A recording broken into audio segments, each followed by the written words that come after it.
Olá, seja bem-vindo a mais um programa Conversa Pública. E hoje o administrador César Campos, que é coordenador da Comissão Especial de Gestão Pública do CRA-RJ, convida uma outra coordenadora, a administradora Fátima Ribeiro, que é coordenadora da Comissão Especial de Serviços em Administração de Saúde.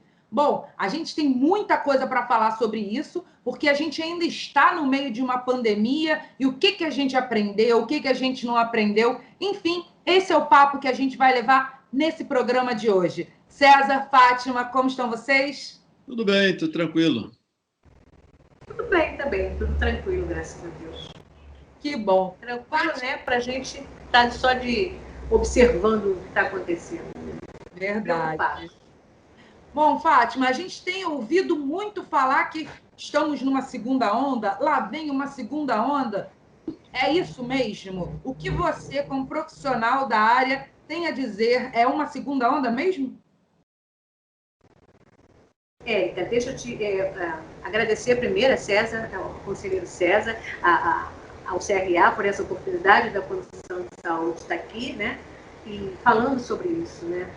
Eu digo o seguinte, eu estou aqui falando como administrador, né? Do administrador da área de saúde que vivo ainda esse impacto. E eu vou te dizer que nós não acabamos, nós não saímos nem da primeira onda, eu acredito, tá? Até a gente estava conversando, a gente está levando caixote ainda, da primeira onda. Né? É verdade, é o caixote Isso é bem carioca, hein? Isso é bem carioca. Levar o caixote porque perdeu a primeira onda. Eu amo praia, amo. Mas a verdade é essa, né? Que a gente leva o caixote da desinformação, a gente leva o caixote da falta de planejamento, a gente leva o caixote da falta de cuidado, a gente leva o caixote também da falta de programação, né? Da visão, a gente tem que ter visão. Estou falando como administradora, né?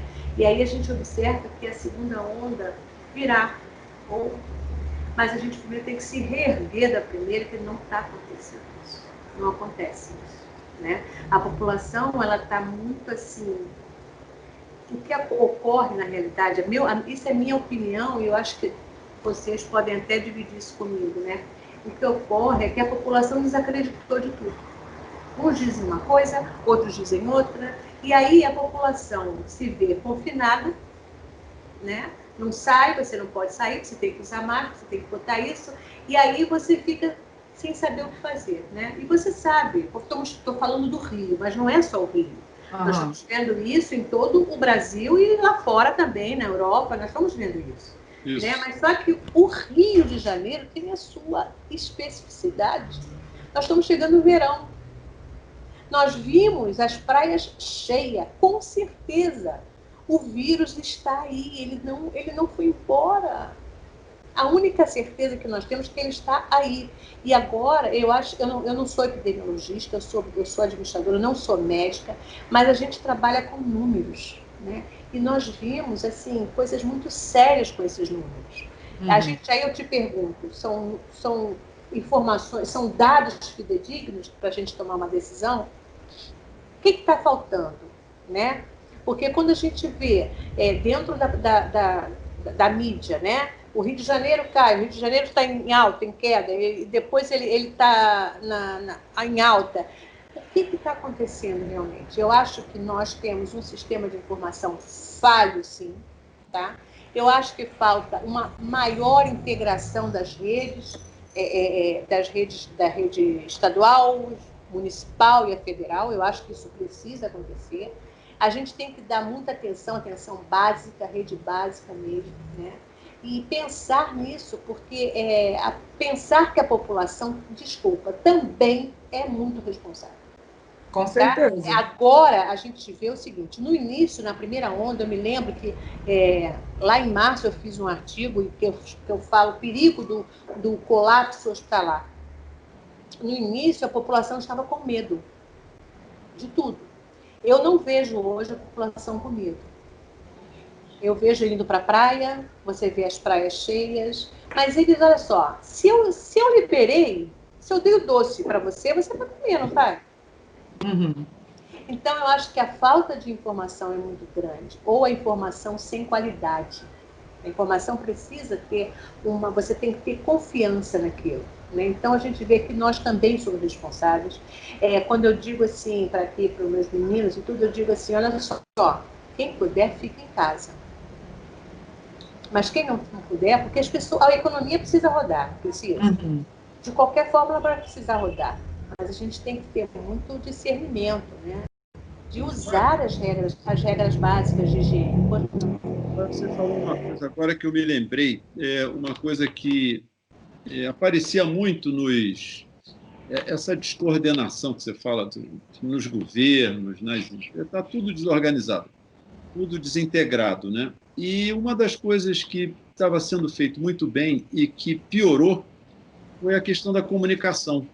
Uhum. Antes, a gente via uma mensagem permanente: se puder, fique em casa. Se puder, fique em casa. Se tiver que sair, é só por necessidade. Vocês observaram que isso sumiu da televisão? Sim.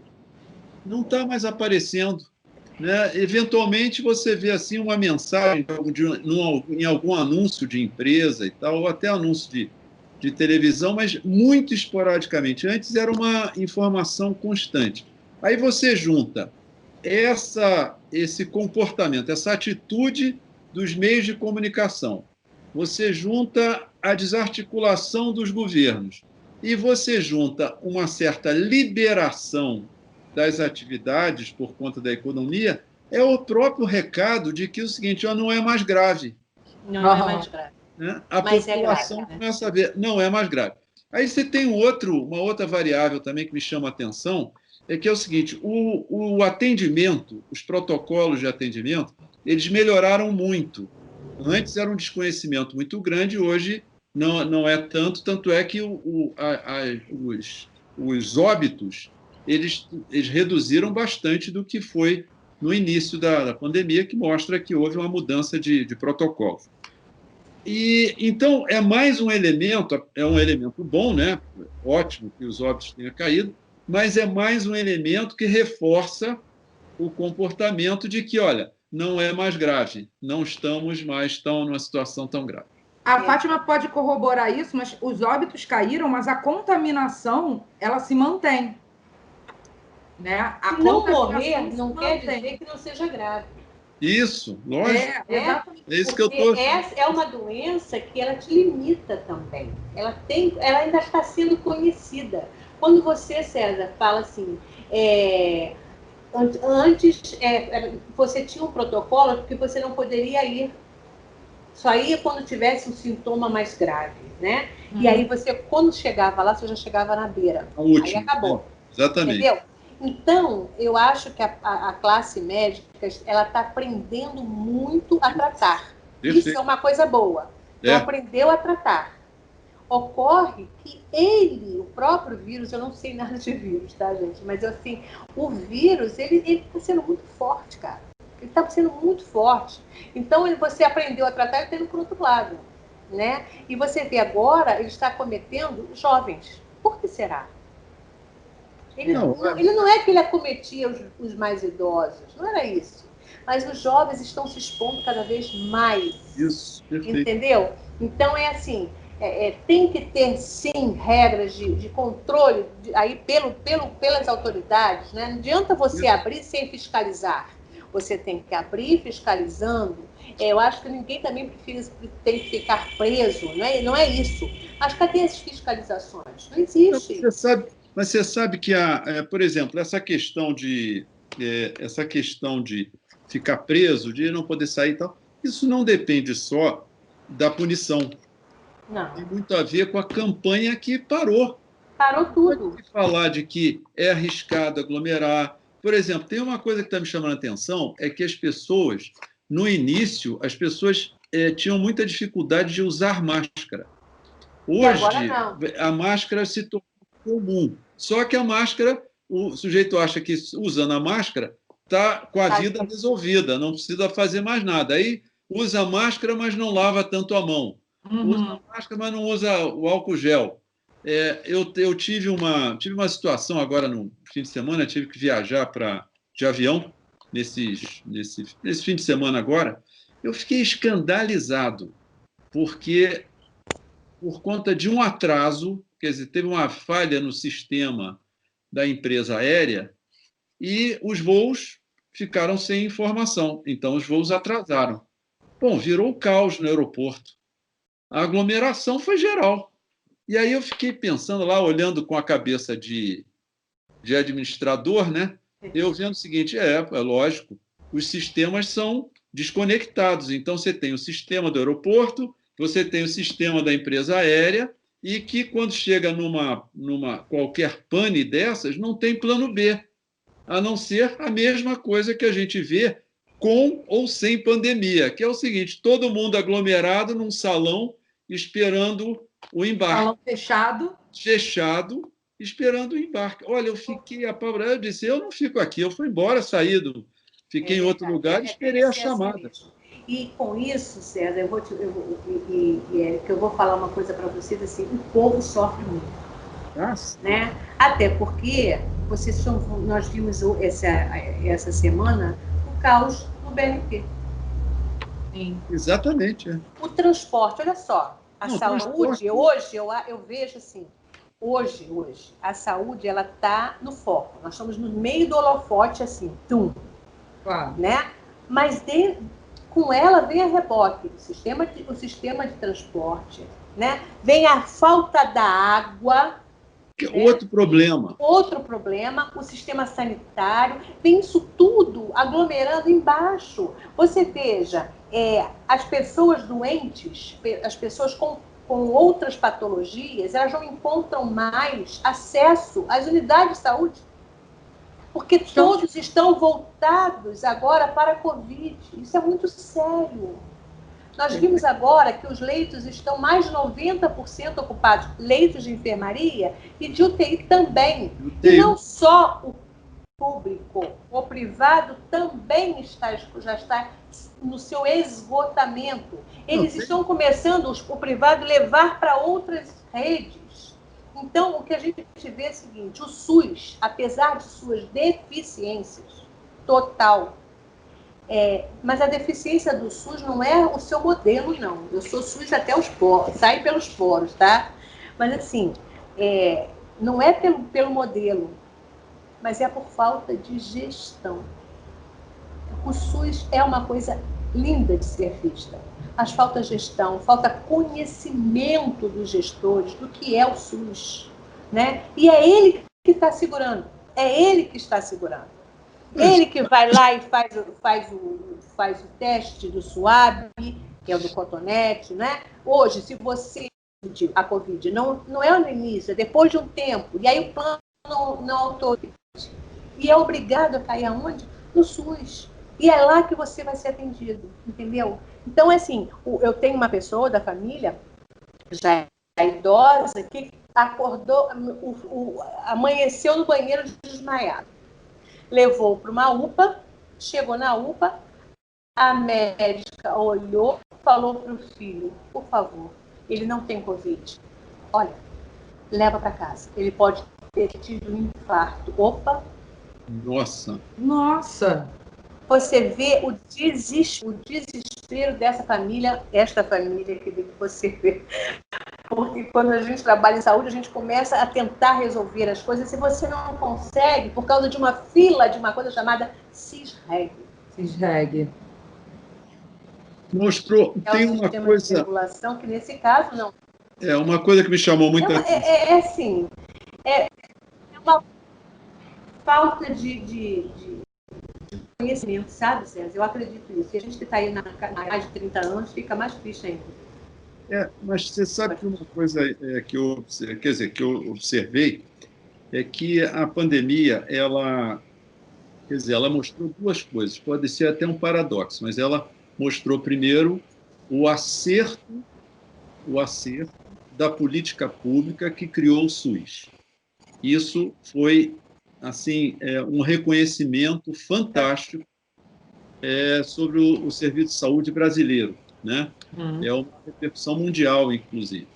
A segunda coisa, por isso que eu disse que é um paradoxo, é que também apareceram para a gente todas as deficiências e falhas do SUS. Aí você tem falha desde suprimento, né, como foi no início, que não tinha os recursos adequados lá para atender a demanda, como também em algumas áreas com uma grande deficiência de recursos humanos, né, de profissionais médicos para atender, etc. Isso apareceu muito. Mas o sistema SUS ele adquiriu um status no país que talvez não tenha conseguido nunca antes, né? E, ao mesmo tempo, aparecendo as deficiências. Então, vejo isso um paradoxo, mas um paradoxo que veio demonstrar, né? E valorizar essa experiência. Isso é uma coisa muito interessante e fica mais claro ainda isso que você falou, que é o seguinte, apareceram todas as deficiências de gestão, né? Você tem problemas sérios de gestão aparecendo. Agora, a outra coisa é que os profissionais de saúde passaram a ter um reconhecimento pela sociedade que talvez em outras épocas não tenha ficado esquecido, né? E aí as pessoas viram o esforço, a dedicação, principalmente na primeira etapa da pandemia, quando os óbitos ainda eram muito grandes e eram coisas dramáticas, porque era quase que heroísmo ali das equipes. Mas é mesmo, César, mas é mesmo. Não é só na pandemia. E aí não vou defender, não. Mas, assim, os profissionais de saúde, existem profissionais e profissionais, né? Estou falando da área pública. Em todas as profissões. Em todas as profissões, né? Mas os profissionais de saúde, eles fazem muito com pouco. Sim. Fazem muito com pouco. Né? É um desgaste tão forte. E eu não estou falando só de médicos e enfermeiros, não. Estou falando da parte de apoio. É um desgaste muito grande. Quando a gente, olha só, quando a gente procura um medicamento e não tem. Quando eles pedem um medicamento, eu vou dizer a você, assim, os administradores, o gestor, né? Vou dizer assim, estou falando de administrador porque sempre fui diretora, né? E é assim, se você não tem mais aspirina, você vai matar o paciente. É a arma que eles têm, mas não fazem de propósito. E eu vi muita coisa. Uma coisa assim que as pessoas têm que entender, que, desculpa, né, mas assim, é político mesmo, e a gente tem que dizer assim, vamos colocar mais leitos. Ok, vamos abrir mais leitos de UTI. Será que eles estão pensando no que é leito e no que é cama? Uhum. O leito é pessoal, é a cama, é pessoal, é material, é equipamento, é medicamento, é material de apoio, é pessoal de apoio. Isso é um leito. Cama é onde você vai dormir. Então, não adianta eu quero abrir mais 150 leitos, 70 leitos, se não tem um salário pago, não tem equipe, o salário não está pago, a equipe está sobrecarregada, porque uns trabalham muito, outros não trabalham. Então, assim, falta também uma gestão de RH, eu acredito, que quando eu falo em saúde, unidade hospitalar, eu vejo que é uma empresa com várias empresas juntas, né? Então, assim, ela está desde da infraestrutura até o oxigênio, né? Será que pensam quando você vai botar um leito, será que eu tenho uma central de oxigênio que vai... Já tem locais que já está faltando oxigênio. Uhum. Entendeu? Então, é assim, será que você está com aquele equipamento calibrado? Será que aquele respirador está calibrado? Se não está calibrado? Então, a gente tem que pensar nisso tudo enquanto gestor. Não, tem toda a razão. É a população. E esse seu comentário me remete ao que você falou no início, da falta de planejamento. A gente já está numa pandemia há 9 meses. Né?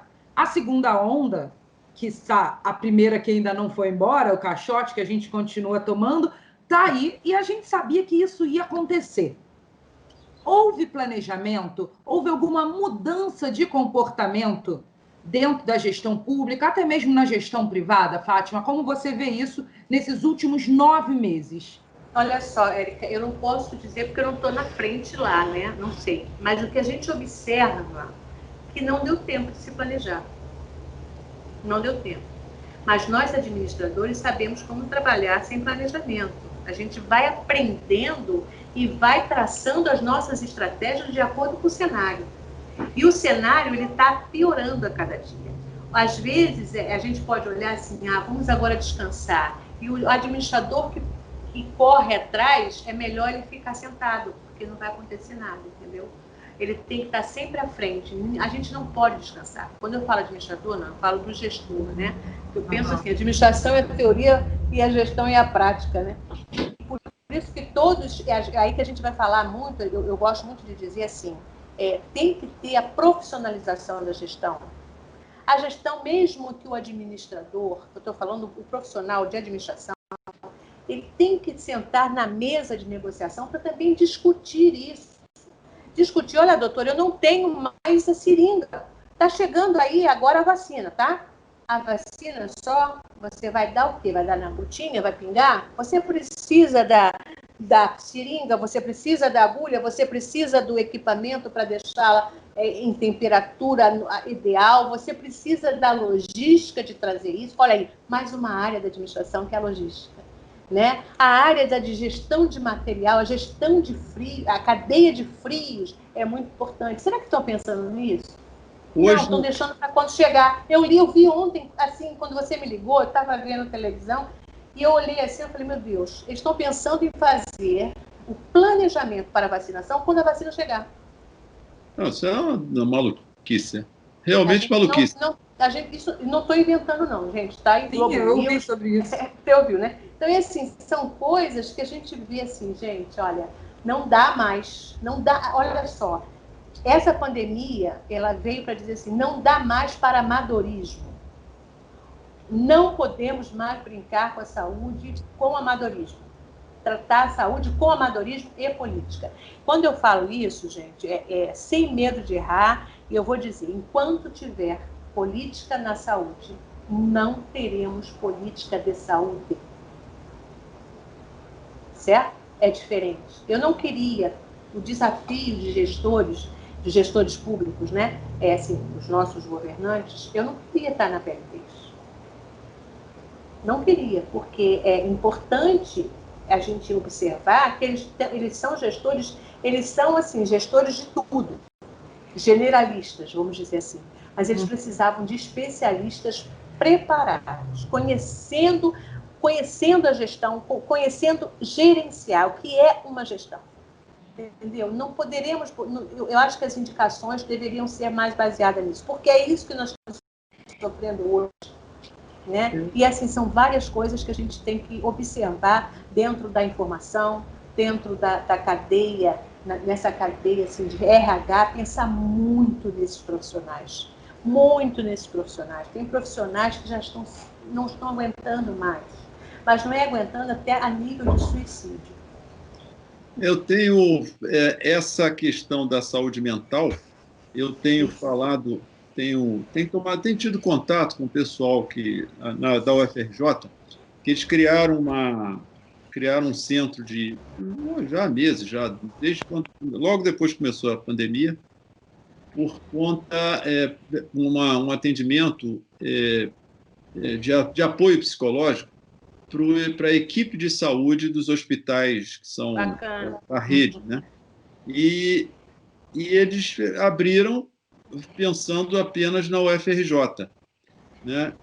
E quando quer dizer, eles só atendem a UFRJ. São várias psicólogas com trabalho voluntário, montaram uma equipe, montaram uma plataforma de atendimento e eles estão dando esse suporte para as pessoas. Só que extrapolou a área da saúde. Antes era só para o pessoal de linha de frente, que era para dar um apoio para o pessoal de linha de frente. Só que esbarrou exatamente nisso que você falou, que o pessoal de apoio está no mesmo estresse, porque eles estão da linha de frente também. Claro. O almoxarife, quando não encontra os remédios que tem que ser levado lá para a distribuição dentro do hospital, quando acaba um remédio que ele sabe que é essencial, vamos dizer assim, ele sofre o mesmo estresse que a equipe que está na frente, porque é um desespero, está todo mundo no mesmo barco ali. Está todo mundo. Exatamente. Eu acho que a frase é essa: está todo mundo no mesmo barco. Está todo mundo no mesmo barco. Independente do cargo, formação acadêmica, todo mundo está precisando cuidar muito da saúde mental. A gente que não está na linha de frente precisa. Tem uma pesquisa, nós entrevistamos aqui uma pesquisadora, Gabriela Lota, lá da Fundação Getúlio Vargas, e ela fez uma pesquisa, está fazendo já várias etapas da pesquisa, sobre saúde mental, né, sobre atendimento. Até o nome da pesquisa dela é em cima de oportunidades perdidas na pandemia. Né? Então, ela pega equipe médica, né, equipe, todos os trabalhadores que a gente chama de linha de frente. São a equipe na área da saúde, na área da segurança, que os policiais que estão lidando com isso também como linha de frente, sistema penal, linha de frente, o guarda, sei lá, o guarda prisional, ele está convivendo com isso, tem que tomar decisões lá na hora. E qual era a outra? Tinha mais um outro segmento. E ela dizendo o seguinte: olha, é falha para tudo quanto é lado, é estresse, é depressão, é síndrome de pânico. O pânico do sujeito que está na linha de frente, por exemplo, é o pânico de contaminar a família. Né? Então, ele está lá atendendo, cuidando das pessoas, mas dizia a minha família que eu posso estar levando a contaminação para a minha família, com criança, com esposa, etc. Então, elas fizeram uma pesquisa em várias etapas e está mostrando, assim, cada vez mais melhorou a questão da falta de equipamento, que era o que dava mais estresse nos profissionais, falta de equipamento e falta de medicamento, e que agora aliviou um pouco, mas o estresse continua o mesmo na linha de frente, né? Então, é uma coisa dramática. Você imagina que essa doença é uma doença solitária. Você entra e você não tem mais ninguém. É você e os profissionais de saúde.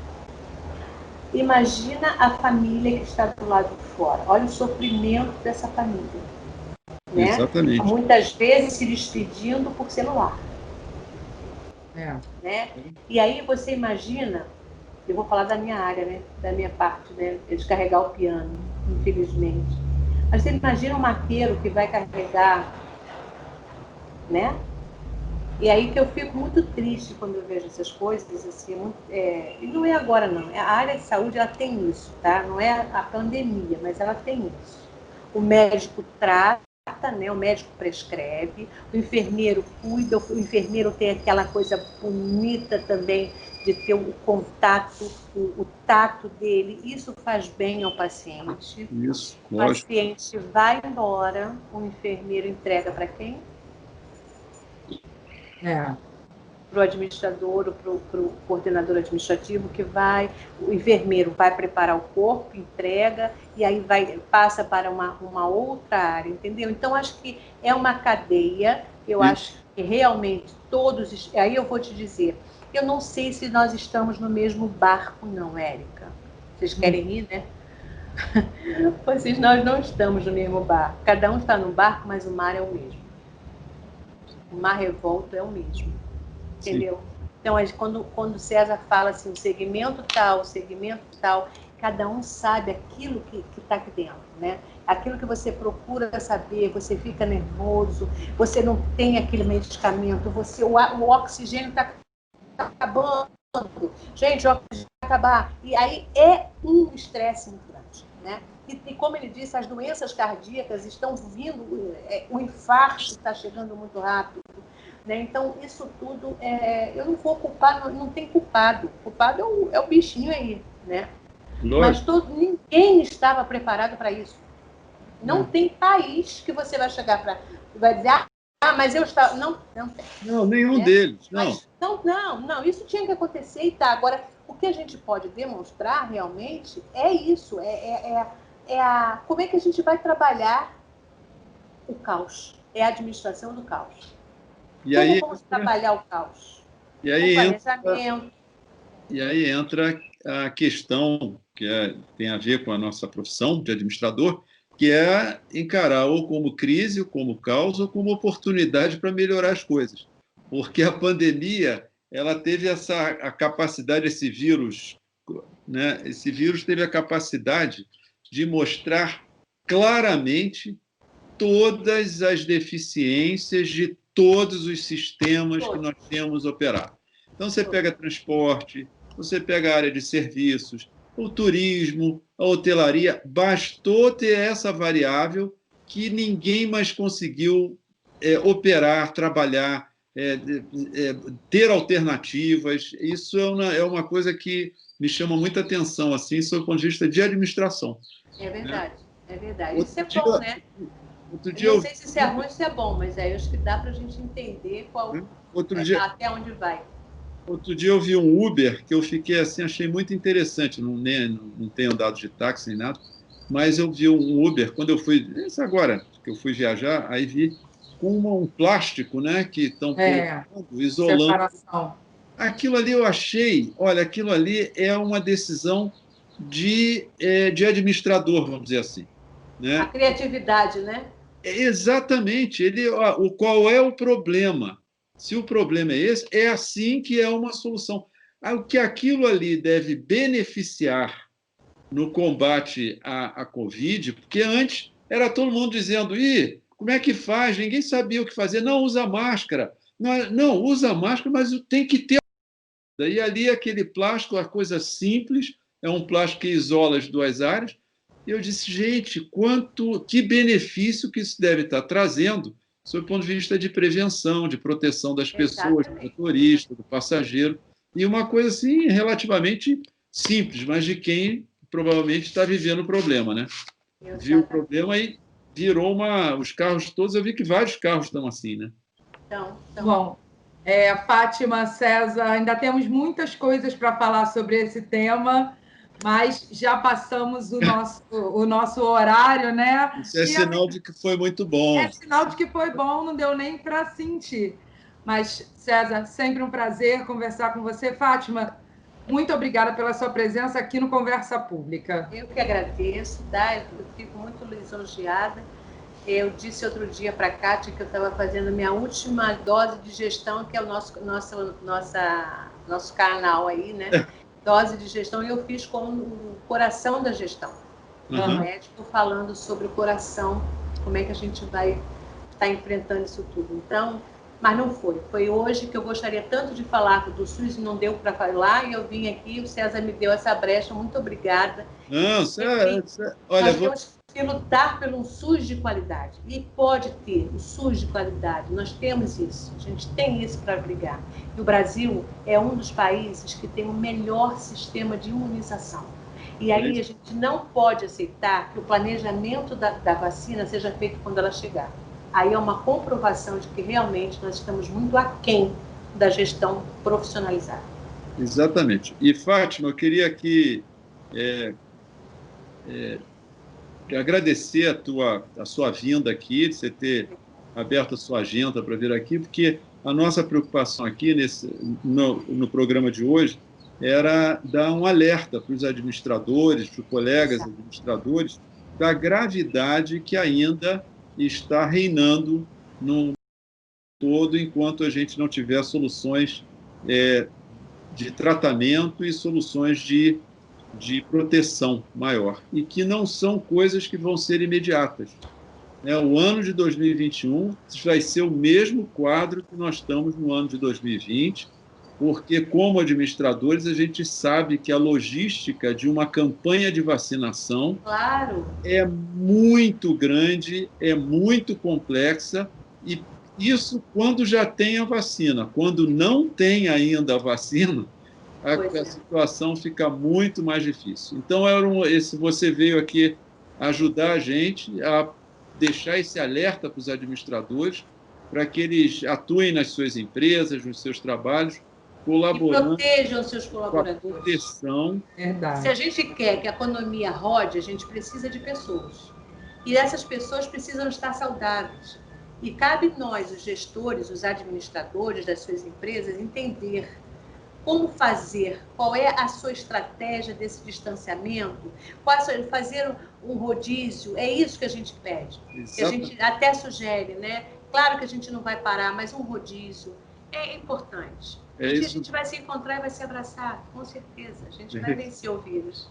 É isso aí. Muito obrigado, hein? Obrigada. Um Natal bastante bom para todos nós, né? Um Natal assim, já tá no mês muita paz, né? Mas a gente ainda se fala, mas assim, eu vou entender que o vírus não vai acabar com a magia desse Natal. É isso aí. Tá obrigada. Bom? Muito obrigada, Fátima. Obrigada, César. E vocês que acompanharam a gente até aqui, já sabe, toda semana um novo Conversa Pública para você. Te aguardo na semana que vem. Tchau, tchau. Tchau. Tchau.